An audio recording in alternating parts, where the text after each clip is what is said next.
Histoire Les Mayama. Les Noirs avaient tous quitté leur camp et étaient allés assister à une bora. Il ne restait plus dans le camp qu'un très vieux chien, trop vieux pour voyager. Après que les Noirs furent partis environ 3 jours, une nuit arrivèrent leurs ennemis, les Gouillets, avec l'intention de les surprendre et de les tuer. Peints dans toute la splendeur de leur peinture de guerre, les Gouillets étaient représentés, leurs cheveux attachés en chignon et ornés de plumes et de dents de kangourou. Leurs weiwa de peau de paddy, de melon et de rat kangourou coupés en lanières, autour de leur taille, étaient neuves et solides, retenant fermement certains de leurs boomerangs et woguras qu'ils avaient enfoncés à travers eux. Mais préparés comme ils l'étaient à la conquête, ils ne trouvèrent qu'un camp déserté ne contenant qu'un vieux chien. Ils demandèrent au vieux chien où étaient passés les Noirs. Mais il se contenta de secouer la tête. Ils lui ont demandé encore et encore, et encore et encore il se contentait de secouer la tête.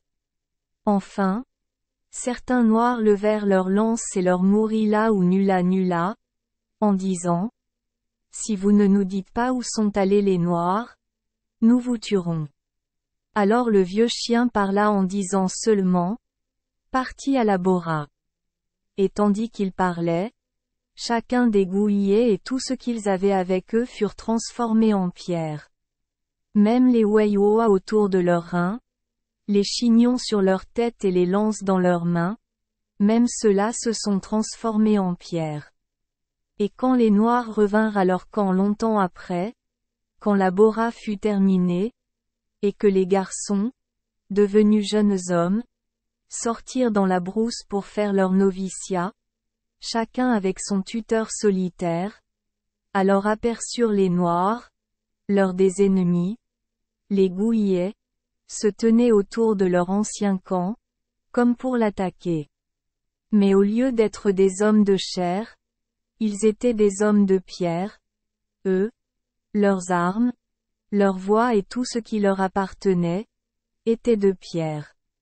Et à cet endroit se trouvent des pierres ou mayama d'une grande beauté, rayées, marquées et colorées comme l'étaient les hommes peints.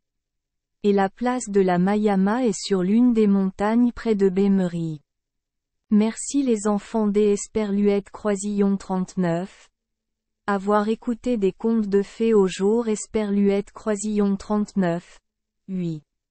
Espérons que les histoires apporteront aux enfants des moments heureux et significatifs. Si vous aimez notre chaîne, veuillez appuyer sur le bouton S Esperluette Croisillon 39. Abonner, pour ne manquer aucune histoire intéressante.